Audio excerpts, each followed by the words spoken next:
before we were married, Aaron had a pregnancy scare. Welcome back, Sips of Success podcast. I feel like I have this. It's hard to like talk because like I feel like the Invisalign trainers are still in. So when I'm talking, it still feels lispy. Are you gonna take them out? They are out. I'm saying even when I take them out, when I first take them out, they are. Yeah, they did. The knots are on. On your teeth? Yeah, babe. I didn't know those were actually on your teeth to clamp the. Yeah. Wow. Learned something new. All this time, it's been all a month. that time, I did not know that those were on your teeth. Well, yeah. Welcome back, Sips of Success Welcome back. podcast. What are we sipping on? We are sipping on Margaritas. Very simple, easy cocktail. Cheers.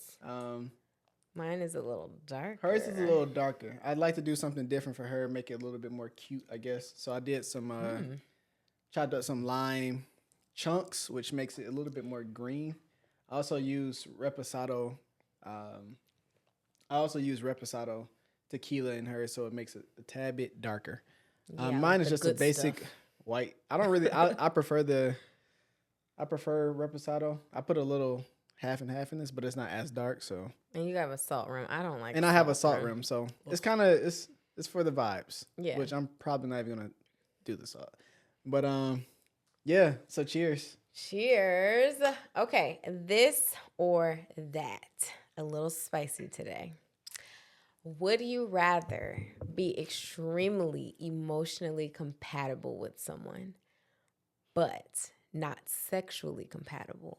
Or extremely sexually compatible, like blazing, but not very emotionally compatible? Well, I'm a man. I'm going with two. Really? Like, are you serious? Okay, this might be the first one we actually disagree on. The man in me is saying two, but the who I am would probably pick one. Why? Wow,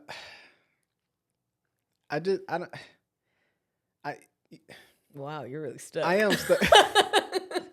I think it's so tough because like you want to have fun and be sexually fulfilled, but also like I think moreover than that, I would prefer to have a woman if that was my issue, that can provide all the other things, because I mean the sex only gonna go so far anyway. Yeah. Like, and that's not even in a bad way. It's just like after a while, that's not going to be the only thing that's going to like just fulfill your days. Yeah. So, yeah, me as Cameron, one. Me as a man, two. Okay, that's fair. I would. It's tough. Absolutely pick number one, only because I would say that if you are extremely emotionally compatible with someone, I feel like the sex can still be pretty good. Like, how bad could it actually be if you are really like emotionally connected to someone? I feel like the sex has to be at least decent.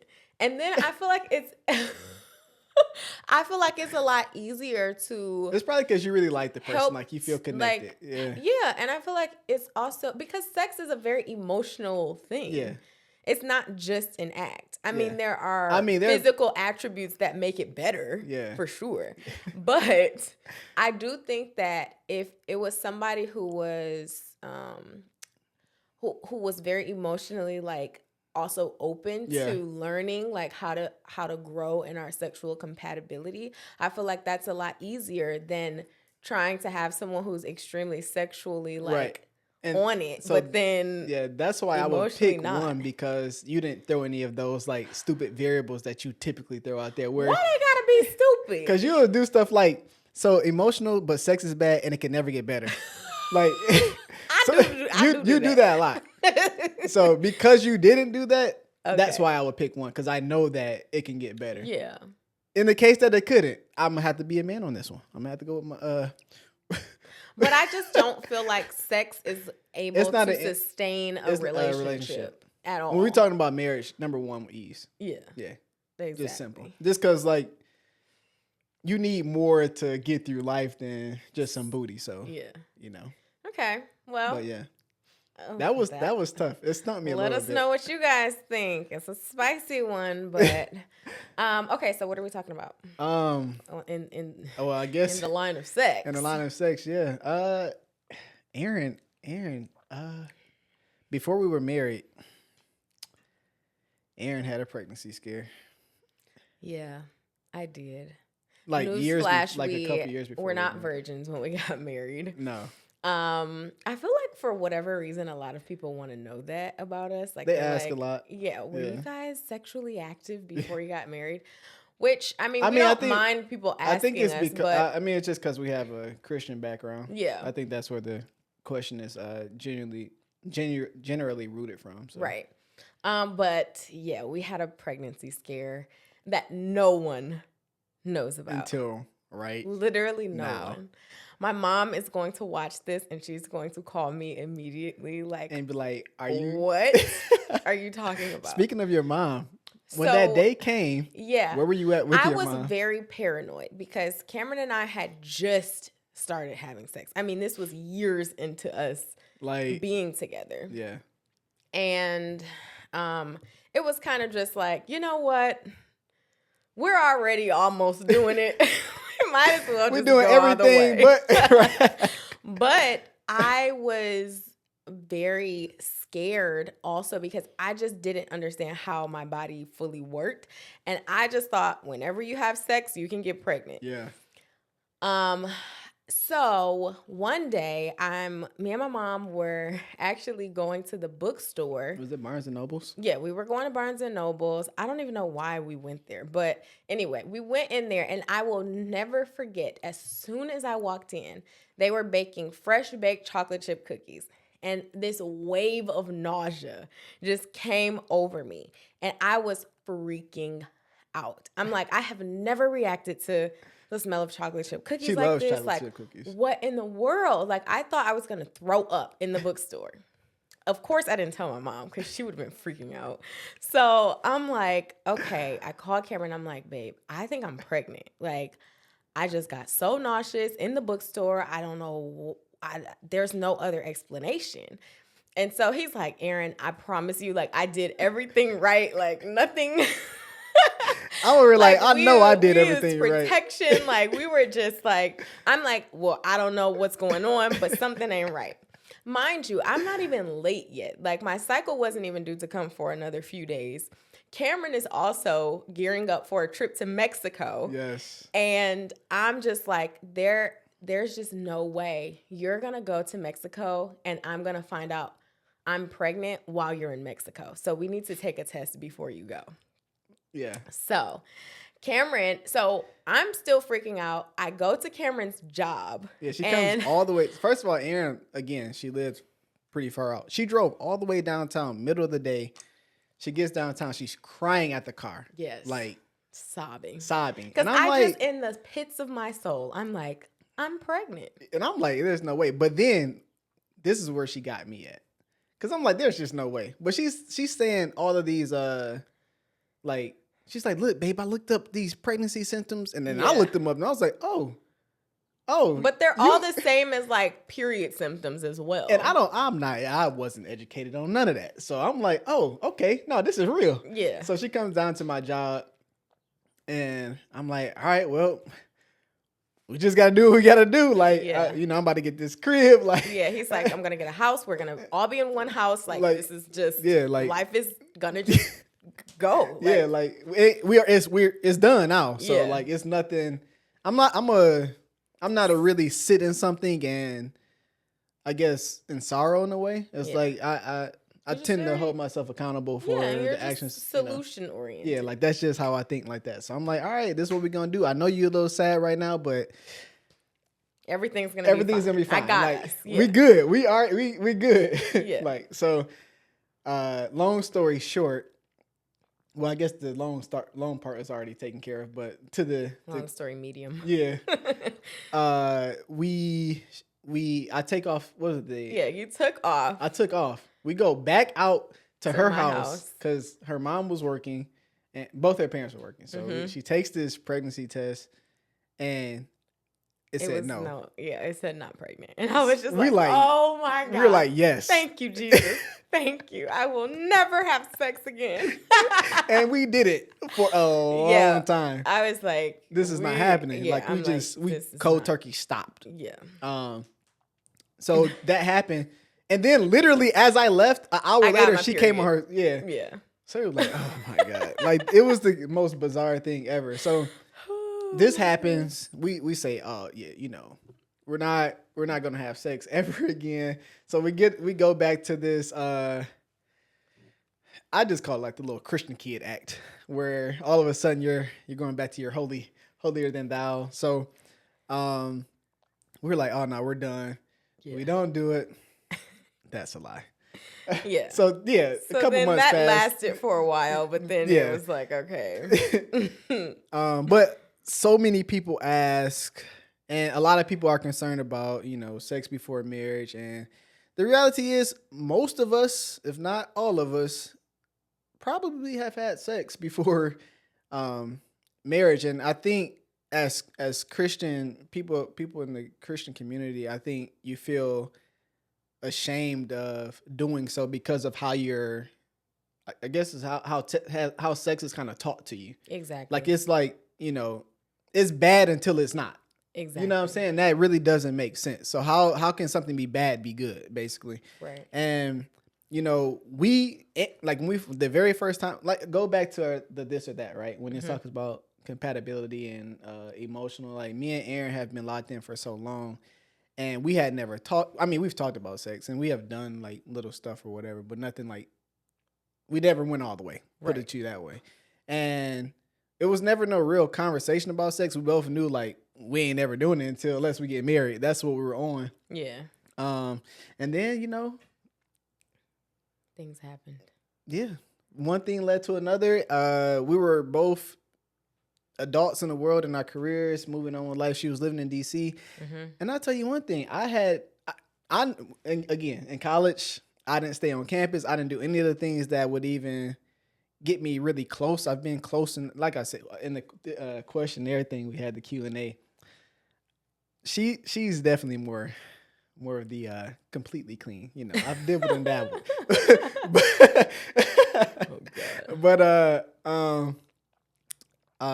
Just to, I guess, go back to like sex before marriage, for us, the very first time we did it, it was just like, oh, like this is new, but it just happened. Yeah, like it literally just happened.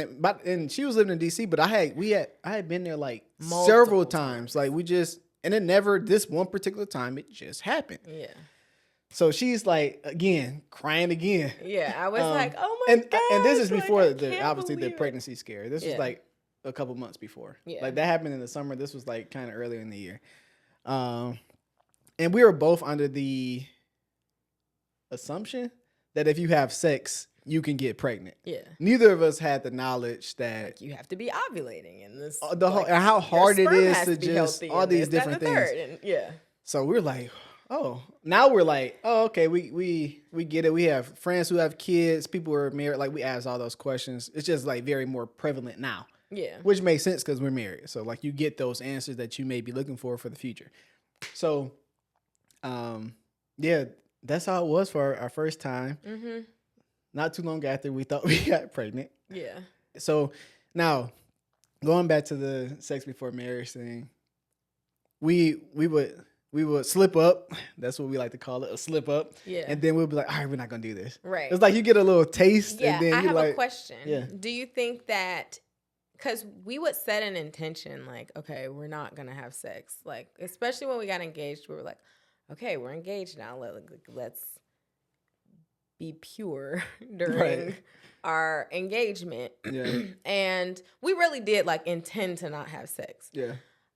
Do you think that intentionality versus reality are the same thing? So if somebody, which that was a bad question because they're not the same thing, but like if somebody intends to do something where they set this intention, I'm not going to have sex, and then they slip up, versus someone who doesn't set that intention and they just have sex, you know, at their own will. Yeah. Do you think that there's a difference in those two people?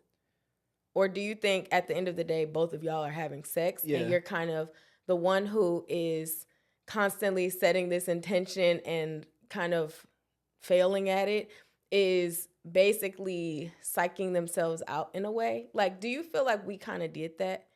Where like it was kind of like, oh, okay, like we did it this one time, but let's not do it again. And then you do it again. And then like you're setting the intention, but you're not actually you're like, it's kind of, I hope that makes sense. I think I know what you're saying. I feel like for us specifically, I think that once we started, we didn't know, again, like we were kind of, we're around the adults in our life. We have been around people who have basically told us just don't have sex. Like there's not really definitely for me, there was never really a sit down version of what all of this means. So in my eyes, for sure, I'm thinking like if I have sex with anybody, like I'm not getting nobody pregnant, period. So that was what kind of kept me pretty whole. Like plus on top, I just didn't go away to college. So I feel like that would have been maybe something different. I don't know. Can't guess. Have no idea. But based on how good it is, I can say I ain't that strong.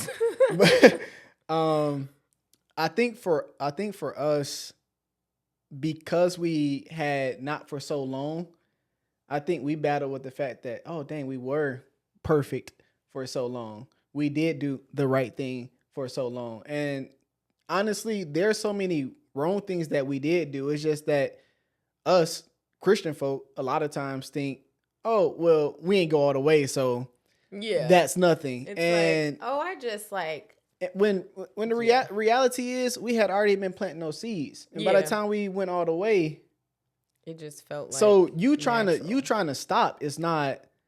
I didn't hit the final home base. It's not natural to stop once you started, and it's very hard once you get. And then going back to the this or that, when you really love somebody and it's like it's really there for us, that's what it was, and it was kind of hard to stay away. Yeah, like that's just the reality. Like yes, the intention, which we had held up for so long into our young adulthood. It did hold up for a long time, but there were some things that even just growing from a faith standpoint, like there were things that we had to begin to learn once we did enter that. Like there were things that we had to, read up on and just kind of conceptualize it for ourselves. And again, everybody, I forget everybody. I'm guilty of. You could take the word and say this. I'm gonna say this what this means, and I think that's natural. And I think a lot of people don't want to admit to that. Yeah, like you want it to fit to where you are. Yeah, and that's fine. Like that happens. Like that's reality. Yeah, the intention. We intend to be good people, whatever that means. Everybody's definition of being a good person is definitely different. Exactly. And I think that's just what it came down for us. I think we had this intention, but we didn't realize at that point that the intention had already been broken. Yeah. And by the time we went all the way, there was almost no coming back. And did we try? We try? Yeah. And we're sometimes we're longer than others, or whatever. But like sometimes of no sex we're longer than others. You know what I'm saying? And then sometimes it just be like that. Yeah. Like you're just like connected. You're just the opportunity presents itself, and it's just like, hey, we here now. Yeah, like what you want me to do? But I mean, I agree. I think it's just a lot. I do feel like a lot of Christians, and myself included, just really struggle with understanding how to navigate sex when you've, like you said, like you have this switch where most of the time when sex is taught before you're married, it's associated with all the consequences that it can bring. And even as a woman, like I feel like I just had such a lack of understanding on like my body and like what my menstrual cycle meant and like what different phases of that meant. And like you just go in so blind and you feel so guilty, you know, like there's this guilt wrapped around sex, which is designed to be such a beautiful like experience. Yeah. And I don't know. And then it's just like when you get married, there's almost like this switch that's just supposed to be turned on, and you're just supposed to be like hot and bothered about your husband, and like you're just supposed to be all these things that you've been associating for however many years to something consequential almost. You know what I mean? So it's just, I think sex in the Christian like community is just so confusing for a lot of absolutely people. Confusing.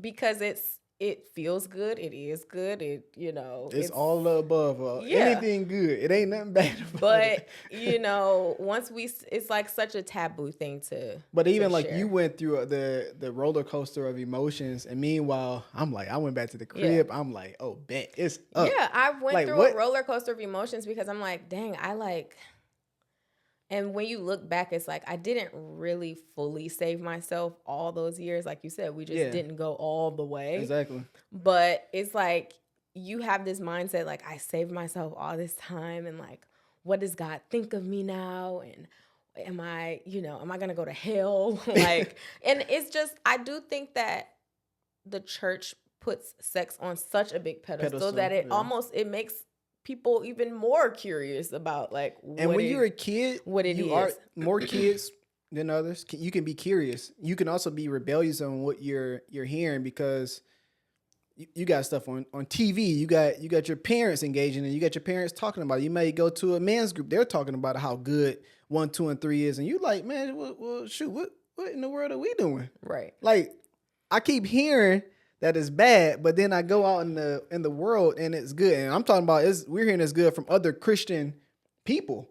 So it's kind of like a confusing state of, at home you're getting don't do that and almost no explanation. And then out in the world you can go to church and then your pastor might say, oh, it's so amazing, right? I think that's way more uncommon though. For a pastor to say sex is amazing.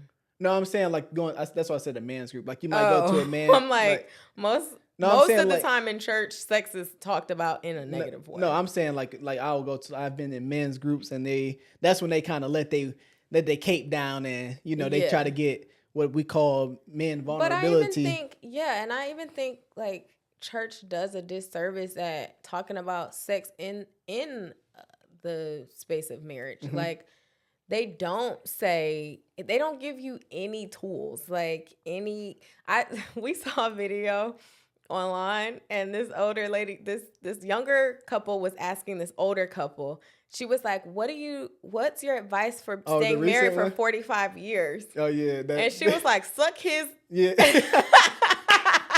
And like everyone went into like this, like, people were into shambles. But like, let's be for real though. Like, we know you doing it. It's just like, why is that so? It's like taboo to say though. Like the fact that's even taboo, and like you're also married, and this is something that you're supposed to be like engaging in, like pleasing your spouse in a like physical way, emotionally, like in every way that you can. Yeah. Why is that something that people are like surprised that you're saying? But it's frowned upon up until. So they say. But it's even frowned upon when you are married. That's what I'm saying. Like, I feel like people were just like, oh my God, I can't believe she said that. You know, like it's still a shock even when you're married. You're like, did even she when just say you're that? married. Like even when you're married, I see people saying like, oh my God, like I'm pregnant now, and now my parents know I actually did have sex, even though I'm married. Right. Like, it's just like this shame is just always associated. And I think that's what happened. Like once you do get married, people are like, when you get married, all of a sudden you're just going to be this amazing lover in bed. If you had like that trajectory or whatever, or you're just going to be this also amazing husband or wife to your spouse, when you're going to be cleaning up, making up the bed every day, making a full meal. Like you think all these things are just going to switch. It's not just sex. Yeah. But that's a whole nother conversation. I feel like when you get married, it's kind of like you're taught like all these things are going to change. And that's just not reality. Yeah. You are who you were. And I feel like before you get married, them things you need to go ahead and discuss before you say I do. And I'm talking about really discuss, not like not sugarcoated. Like, oh, I really like this girl. I've been with her for so long. It's just time to get married. No, you might still be missing a few things. Like, right. It's just like you wanted to be married is not enough, basically. But yeah, that's. So, what is your final consensus? Do you think people? I won't say people. Do you think sex before marriage is like, okay? I'll say this: when you have kids, when we have kids, what would be how would you teach them about sex? And also, I think that parents should teach their daughters and sons about sex in the same way. In the equal, right? Yeah. Yes. I don't think it's fair to say, like, oh, to your son, like, go on out there, son, do your thing. And then your little girl, you're like, oh, no, sweetie, you can't have sex till you're married. Like, that's not fair. Yeah. So, anyway, how would you teach? I don't think I have a long, drawn-out answer, but I'll keep it simple. I think when we have kids, whether it's boy and girl or whatever the case may be, they will learn the same thing. But I think I know we will educate them on what this means. We're not gonna frown upon it, and then also we're gonna say we know we were there basically. Like, we're not about to be one of them parents that act like we weren't 18, whatever the case may be before. We're not gonna act like that. We prefer you not to. Right. But if you do, it's probably going to be good. It's probably going to be a great experience. Maybe not your first time, but you know what I'm saying? Like, I think transparency is something that I've always desired. And I think the older that I get, because I didn't get those things, that is something that I've just been trying to grow. Even with you, like, I feel like it's been a journey to just be like upfront and say, hey, this is basically what it is. Like, yeah, for sure. Behind closed doors. Yeah. You did it anyway, so you might as well just go ahead and be upfront about it. And at the end of the day, your kids can either hide from you about it and still be doing it. Yeah. Or they can come tell you like, hey, today was the day. Yeah. And then you go from there and not be mad. Like, I really don't think that I would be mad. I don't want them to. I didn't want us to. Right. But I understand how life works. And I would say the best thing, I think a lot of parents shun away from being open about their sexual how they past started. because they feel like their kids may judge them, or I don't know, may think certain ways about them. I feel like you would I would feel more respectful to my parents if I knew like what they like through the lens of, obviously you ain't about to be like, oh yeah, I did this, 1, 2, and 3. this, and this. Right, yeah. But like, I wouldn't mind sharing with our kids that I had a pregnancy scare or that we had sex before we got married or like whatever. Like some of those things, like why I didn't have sex with certain guys or why you didn't have sex with certain girls. Or I just think that it's important to be open with your kids and have those types of conversations, because when you aren't, like, they're still thinking about it anyway. And they're still curious and they're still going to explore things. They're still going to be touching themselves. They might try to watch porn. They might try to do, like things that kids who are going through puberty just do, and it's just like, you can't be so naive as a parent to not think that your kid will think about or feel those things either. I can't stand when parents think their kids just ain't did nothing. Like, it may be true.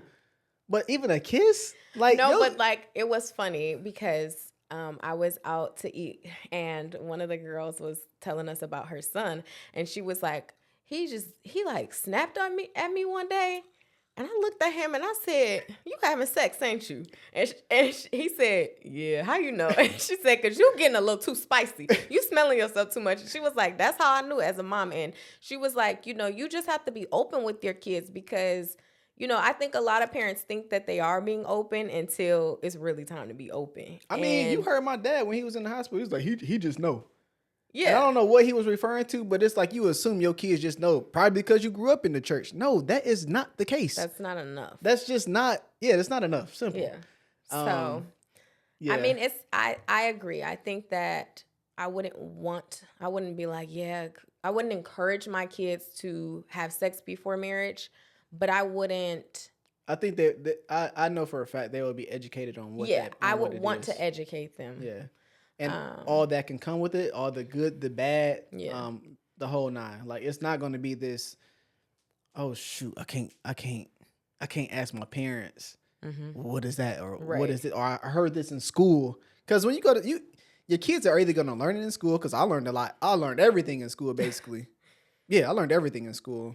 It's either you're going to let them learn outside or they can learn in the crib. Yeah. That's just how I view it. Yeah. And teaching them, to me, I think a reason why a lot of parents don't is because they think that that's going to encourage them to do so. Yeah. So I feel like people think the less I talk about it, the less curious they may be about it, or, but now it's just like, maybe that worked 25 years ago, but now it's just the world is different. It's too open now. The world is just too accessible. And even if it's not, like, kids be knowing.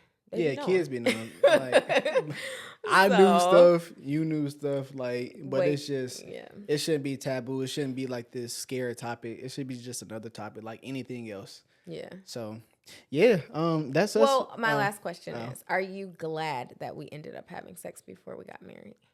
Yeah. Why?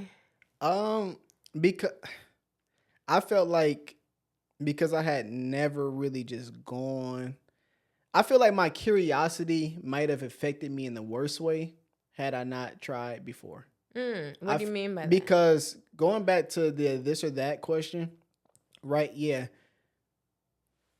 Were we emotionally attached and everything above but that prior to engaging in sex or whatever? Yeah. But had we gotten married and I had this idea of what sex was supposed to be and this flip was supposed to be turned on, and knowing who you are, that wasn't going to happen. Like I would have been just frustrated because I'm thinking that my whole life up until like we, go through our journey of learning, I'm thinking like we get married, it's supposed to be just on and popping. Right. I think it's just as simple as that. So yeah, the intention was not to, right, for all the regular reasons, but I am happy that we did, just because like you get a taste, you like, okay, you like, all right, okay, I like this, Yeah. And then you also get to grow with it. I agree. And some people might disagree with it or whatever, but that's okay. That's just the real answer. It's just like we got to grow with it. Yeah. And at the end of the day, we got married. Yeah. Then it really was like more on and popping because we had like at least a little bit of experience. Yeah. And I feel like I probably would have been more nervous to get married.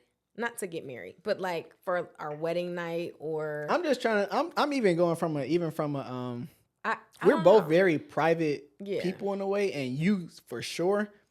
I'd be curious to know if you were even want to get undressed in front of me. Yeah. Like, it's just things like that. That it would have not just been like the act of sex. It would have been like, well, dang. All of these things. I can't see her shower. I can't see her put no panties. Yeah. What am I getting out of this getting married? This suck. Yeah. Essentially. Because like, I'm just saying like you. But that would have been a whole journey that we would like for somebody that's how they envision it. Like some people envision it as like we're gonna start at ground zero and but we didn't have that. We didn't know. We just assumed, just like we've been taught to assume. We've assumed that when we got married, it was just gonna be popping. But the reality was that's definitely not where you were. And there are layers that you have to be like off. Unfolded. You can have this plan, but the plan don't always work how you see it. Because how I saw it is probably how it would have went had we not. Right. I agree. I think we needed. The plan was not to, but we did. I think that the build up was necessary. It was. Because once we got married, it was fine. It's great. Like, but yeah, I mean, and even still, like, it was great. It's still kind of like, dang, it's gonna be like little Christian kids out there, folks that, or even our peers or whatever, or adults and like them, like, what they over there talking about, basically. But yeah, I mean, that's just the reality of it. Sex is not a compartmentalized thing where before you get married, it's not great, and then after you get married, it feels greater. Like at least not for us. Like it felt great the whole time. You know what I mean? Yeah. So I don't know. It's not like it was like. Well, the first time was the first time. Yeah, but it was kind of like. But do you get what I'm saying? Like, we can't say, "Oh, it didn't feel good before we got married," but then once we got married, it felt amazing. It was different. No, it got better. It kept getting. It got better because it's constantly getting better. We were more emotionally like. Yeah, honestly, too, it made us closer. Yeah, like it didn't make us further apart. Like, I don't know. Yeah. Yeah. So yeah. But anyway, that's our spiel. We had sex before marriage, and we did. It was good, and it's just it's that. Yeah. So yeah. Of course, we hope you enjoyed this podcast episode. We do hope that. I just hope that we can keep growing in transparency. I hope that that's something that you all maybe be able to think about. And if you do have sex before marriage, don't be ashamed. I feel like we had a stage of, even now, I feel like it's still like this hard thing to just admit the fact that you had sex. Mm-hmm. So yeah. Anyway, grow where you can grow. And like if you're Christian, like pray about it too, and just like I feel like it's good to make sound decisions. Like make a decision that you feel okay with. And the reason why I was okay with having sex with you was because you showed me all the right things. Like I trusted you. Yeah. It wasn't like I was just like, exactly. Like there was a reason why we did. Exactly. So I think if you are Christian and like this is something that you are thinking about or battling with or have set an intention, but maybe it didn't go like you planned, like don't beat yourself up about it, but like, don't like pray and figure out what sex actually means to you. Yeah, learn it for yourself. Yeah. Yeah. So,